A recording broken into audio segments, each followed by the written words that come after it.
Varicose veins కి సరైన చికిత్స కోసం సంప్రదించండి ఎవిస్ హాస్పిటల్. నమస్తే, వెల్కమ్ టు సుమన్ టీవీ. ప్రస్తుతం మనతో ప్రముఖ జ్యోతిష పండితులు బ్రహ్మశ్రీ నందిబట్ల శ్రీహరి శర్మ గురుగారు ఉన్నారు. వీరితో ఈరోజు కొన్ని విషయాల గురించి మనం చర్చిద్దాం. నమస్తే గురుగారు. వాగర్థావివ సంపృక్తో వాగర్థ ప్రతిపత్తయే జగతః పితరౌ వందే పార్వతీ పరమేశ్వరౌ. సదాశివ సమారంభాం శంకరాచార్య మధ్యమాం అస్మదాచార్య పర్యంతం వందే గురు పరంపరాం. ఆదిత్యాయ చ సోమాయ మంగళాయ బుధాయ చ గురు శుక్ర శనిభ్యశ్చ రాహవే కేతవే నమః.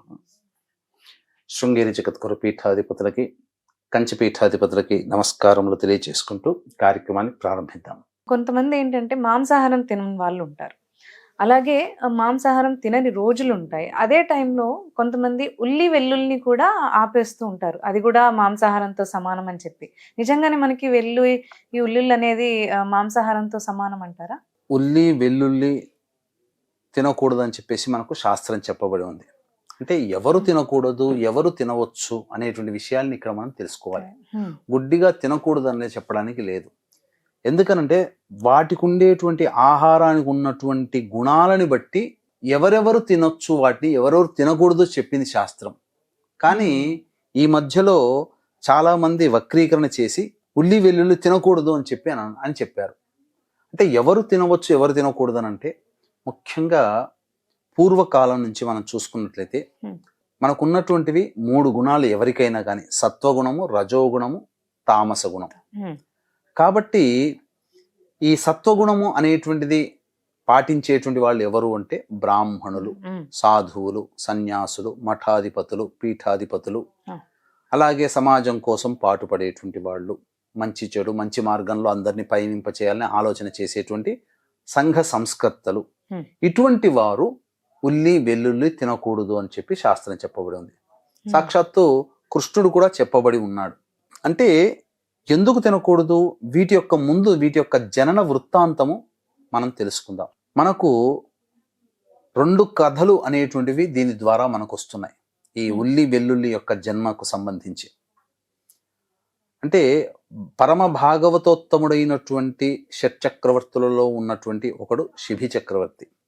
అతని ద్వాదశి తిథి రోజున అనేక దానాదులు కార్యక్రమాలు చేసేవాడు. అతని దాన గుణం ఎట్టిది అని చెప్పి యముడు అతని దాన గుణాన్ని తెలుసుకోవాలని చెప్పి యముడు ఒక డేగ రూపంలో పావురాలను తలుముకుంటూ వస్తాడు. ఆ పావురాలు రక్షించమని వేడుకుంటాయి. అప్పుడు శిబి చక్రవర్తి అభయం ఇచ్చినప్పుడు ఆ డేగ అడుగుతుంది, నాకు ఆహారంగా కావాల్సినటువంటి దాన్ని నీవు పట్టుకున్నావు, నాకు దానికి ప్రత్యామ్నాయంగా ఇంకేదన్నా ఆహారం చూపు అని అంటాడు. అంటే ఏం కావాలి కోరుకుంటే, నీ మాంసమే మాకు కావాలి అని అడుగుతుంది డేగ రూపంలో ఉన్న యముడు. అప్పుడు తన ఊరువులు అంటే తొడల నుంచి మాంసాన్ని తీసివేస్తాడు. అంటే ఇంకొక కథ ఎలా చెప్పుంటే, నా శరీరంతో సమానమైనటువంటి మాంసాన్ని నాకు పెట్టు, అప్పుడు నేను తృప్తి పడతాను అంటాడు. అప్పుడు డేగను ఒక తక్కెడ తీసుకొని, ఒక తక్కెడలో ఒకవైపు మొత్తం మాంసం పెట్టినా కానీ ఏది కూడాను డేగే బరువు ఉంటుంది, తేలట్లేదు. అప్పుడు తన శరీరం అనగా ఊరువులు అంటే తొడల నుంచి తీసినటువంటి మాంసాన్ని ఆ యొక్క ఇంకొక వైపు ఉన్నటువంటి భాగంలో పెడితే అప్పుడు డేగా అవి సమానంగా అవుతాయి.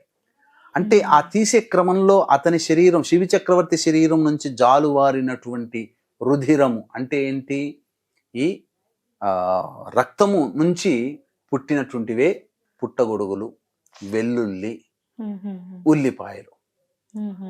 కాబట్టి రాజసికంగా ఉంటాయని చెప్పి అవి తినకూడదని చెప్పి శాస్త్రం. ఇంకొక గాథ ప్రకారం ఏంటంటే, క్షీరసాగర మథనంలో ఆ అమృతాన్ని దేవతలకి పంచే క్రమంలో ఈ యొక్క రాహుకేతులు అనేటువంటి ఉంది, సింహికా గర్భ సంభూతం, ఇది రాక్షసులు ఇద్దరు కూడా.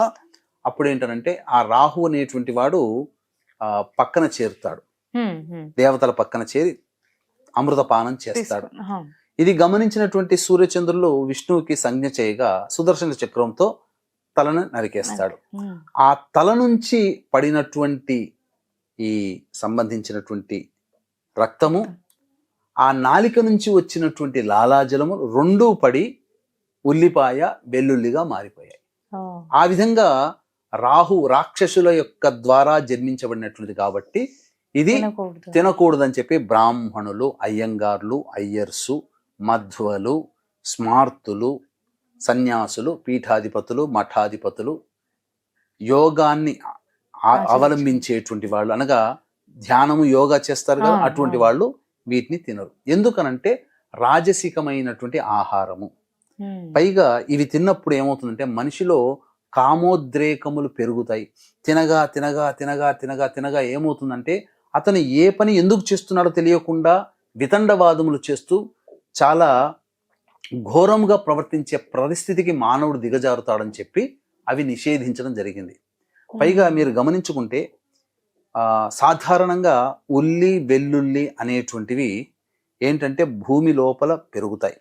వాటిని తీసే క్రమంలో, వాటిని శుభ్రపరిచే క్రమంలో జీవులు కూడా చనిపోతాయి. జీవహింస పనికిరాదు అనే ఉద్దేశంతో కూడా వీటిని తినకూడదని చెప్పి చెప్పబడింది. ఎందుకంటే తింటేనే కదా కింద భూమిలోంచి తీసేది. ఇప్పుడు మాంసాహారం తినకూడదు అన్నారమ్మా. తినడం వల్ల ఏమవుతుంది, ఎంతమంది ఎక్కువ తింటున్నా కొద్ది ఏమవుతుంది, జంతు బలులు పెరుగుతున్నాయి, జంతువులను చంపాల్సి వస్తుంది. ఇప్పుడు తినేవాడే లేకుంటే జంతువులు చంపాల్సిన అవసరం ఏముంది? అవి ఏ కర్మ చేతనో పుట్టాయి. మనం ఎలా అయితే పుట్టామో మన శరీరం పాడయ్యేంత వరకు, మనకు మరణం వచ్చేంత వరకు మనం ఉంటున్నాం.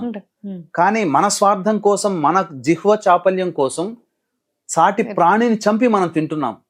దాని పాపము, దాని ఘోష మనం తినే వాళ్ళకందరికి. ఇప్పుడు తినేవాళ్ళు ఏంటంటారు, ఇంట్లో మేము తెచ్చుకున్నాము తింటున్నాము, మాకేంటి కొట్టేవాడు, చంపేవాడు, అమ్మేవాడికి వస్తుంది పాపం అంటారు. కాదమ్మా, నువ్వు తినకపోతే అమ్మేవాడు ఎందుకు అమ్ముతాడు?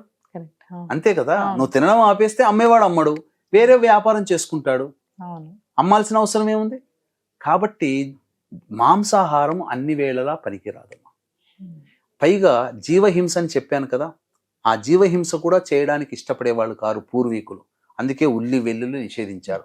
పైగా ఈ పుట్టగొడుగులు పండేటువంటి ప్రాంతం ఏదైతే ఉంటుందో సకల మలినాలతో కూడుకున్నటువంటి ప్రాంతంలోనే పుడతాయి. అనగా ఫంగస్ ఎక్కువగా ఉన్న చోటనే కదా పుట్టేది పుట్టగొడుగులు. ఇప్పుడు చెట్టు మొదట్లో పుడతాయి, ఎక్కడో గోడకి తేమ ఇవన్నీ ఎక్కువగా ఉన్న చోట పుట్టగొడుగులు పుడతాయి. ఇప్పుడు అది ప్రోటీన్ ఆహారంగా మారింది. అంటే సామెత కూడా ఉంది, ఉల్లి చేసే మేలు తల్లి కూడా చేయదు అని చెప్పేసి. కొన్ని రకాలైనటువంటి వాటికి ప్రధానంగా ఈ వెల్లుల్లిని ఉపయోగిస్తారు. ఈ రోజుల్లో మనకు వెల్లుల్లిని రెబ్బలు తీసి చక్కగా వాటికి ఘాటు పెట్టి అది తేనెలో గనక కొన్ని రోజులు ఉంచి, ఒక 40 రోజులు ఉంచి ప్రతిరోజు ఒక వెల్లుల్లి తింటే మనకు ఈ యొక్క కొలెస్ట్రాల్ అనేటువంటిది కరిగిపోతుంది. ఆరోగ్య విషయంలో వాడుకోవచ్చు, కొన్ని సందర్భాల్లో వాడుకోవచ్చు. అంతే తప్ప ఇప్పుడు ఎవరెవరు వాడుకోకూడదు అని అంటే సాత్వికమైనటువంటి జీవన విధానాన్ని పాటించేవాళ్ళు, ముఖ్యంగా దేవతా అనుగ్రహం కోసం జపం చేసుకునే వాళ్ళు, ఒక దీక్షగా ఉండేవాళ్ళు ఉల్లి వెల్లుల్లి తినకూడదు. అది ఆ విధంగా అందుకని మాలలు వేసుకున్నప్పుడు కూడా అది తినకూడదు అని అంటారు, ఆపేస్తారు. ఎందుకనంటే మనిషికి కామోద్రేకములు కలిగితే దీక్ష నుంచి విరమిస్తాడు కదా. అందుకని ఆ దీక్ష భగ్నం కాకుండా ఉండడం కోసం ఈ ఆహారాన్ని విసర్జించారు. అంతే తప్ప పూర్వకాలంలో కొన్ని ఆయుర్వేదాలలో కొన్ని అనుపానాలు ఈ ఉల్లి వెల్లుల్లి ఉంటేనే ఆయుర్వేద మందు పనిచేసేటు కొన్ని ఉన్నాయి. కొన్ని వాడే ఆయుర్వేదం తయారు చేసేటువంటి కొన్ని మందులలో ఉల్లి వెల్లుల్ని ఖచ్చితంగా వాడతారు. ఇక్కడ మనకు సమాజంలో ఏంటంటే మన శాస్త్రాన్ని వక్రీకరించారు, మన ధర్మాన్ని వక్రీకరించారు, మన ఆచారాన్ని వక్రీకరించారు. కాబట్టి ఉల్లి వెల్లుల్లి ఎవడరా తినకూడదు అన్నది అని చెప్పి గద్దించే స్థితికి వచ్చాం. కానీ ఉల్లి వెల్లుల్లి అనాదిగా వాడుతూ ఉన్నారు. కేవలం సనాతన ధర్మాన్ని, సాత్వికంగా ఉండాలనుకునేటువంటి వాళ్ళని దీక్ష చేపట్టినటువంటి వాళ్ళు, అనగా అయ్యప్పమాల, భవానీమాల, శివమాల, వెంకటేశ్వరమాల ఇలా వేస్తారు. అటువంటి వాళ్ళు అట్లాంటి సందర్భాల్లో 40 రోజులు తినకూడదు తప్ప మిగతా విషయాల్లో, మిగతా రోజుల్లో వైద్యం కూడా అంగీకరించింది. వీటిలో కొన్ని లక్షణాలు మానవుడికి ఉపకరిస్తాయని చెప్పి సందర్భానుసారం ఉల్లి వెల్లుల్లి తీసుకోవచ్చమ్మా. ధన్యవాదాలండి. సర్వం శ్రీ ఉమామహేశ్వర పరబ్రహ్మార్పణమస్తు.